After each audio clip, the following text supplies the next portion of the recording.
Welcome to the next lecture. So yesterday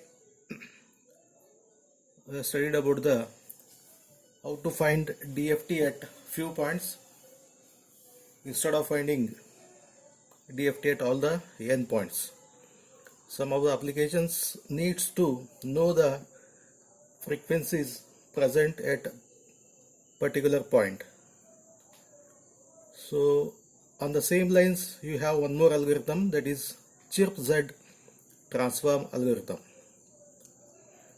This also convolve the input signal and gives the output, so like yesterday's expression, and from this you can find x of k or x of e to the power of j omega k at any required point. So the name, why the chirp is there?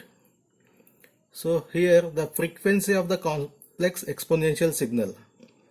So either you write complex exponential means e to the power of j omega naught t. So this also represents the sine plus cos plus j sine omega t. So that is trigonometric signal. This is a complex exponential signal whose frequency increases with the time t. In this case it is n. This algorithm is also used for filtering DFT at few frequencies, and it uses the linear filtering approach similar to the Godzel algorithm. So we'll start with the Z transform. X of Z is given by summation x of n z raised to minus n. This is from the definition. Let this z is replaced by the r into e to the power of j omega k. Omega k is a required value. So here I am interested to know whether omega k is present or not. So where k is from 0 to n minus 1 points. Wk are the points on the circle of radius r. R is the circle radius, Wk are the points. So if I draw a circle with radius r, then these w's are the points on this circle, w0 to wn minus 1. Let this zk fall on an arc which begins at z0 equal to r0 into e to the power of j theta. So this is a reference value whose radius is r0, but the starting point is theta naught. This is theta naught. This is represented as r0 into e to the power of j theta naught. So let the arc, this arc, spiral towards the origin or away from the origin. Towards the origin means depending on the value of the, so one more component will come that will decide whether it is going towards the center or either going away from the center. So that is called as a arch spiral. So this kind of signal can be represented as I said, you need one more term to define these things. So z0 equal to r0 into e to the power of j theta naught, and one more term is capital R0 into e to the power of j phi naught raised to k. I have taken the 4 examples wherein this r0 equal to small r0 equal to 1. This value, circle value is 1.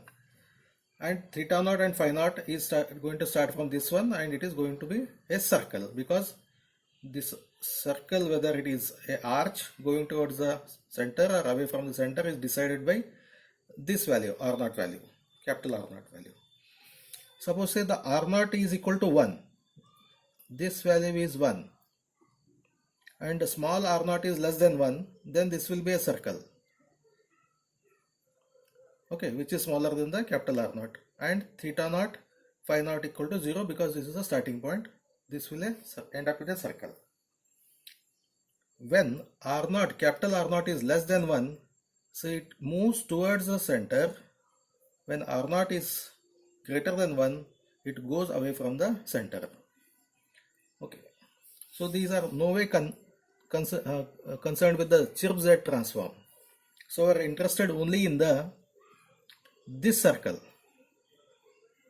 So wherein this R0 equal to small r0 equal to 1, because when the Z transform is evaluated on unit circle, This results into the Z transform evaluated on the unit circle r not equal to 1.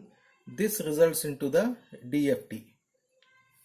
So that indicates the Z transform is more powerful than the DFT. DFT is a one case of the Z transform, wherein Z transform is evaluated on the unit circle.